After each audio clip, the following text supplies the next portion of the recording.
citrus season pa rin ngayon. Meron tayong unlimited na mga orange. Salamat sa ating mabait na kapitbahay.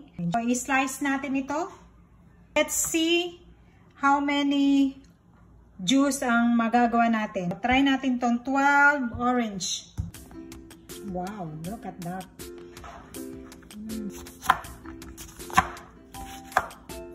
Oh, grapefruit. Matamis kaya ito.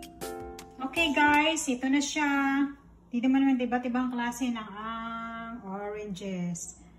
Yan, i-ready na natin ang juicer. At syempre, ang ating pichel. Yan.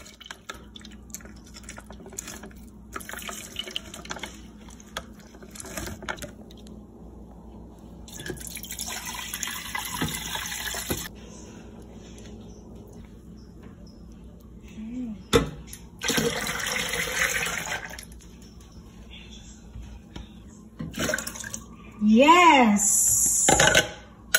Chill na to yan.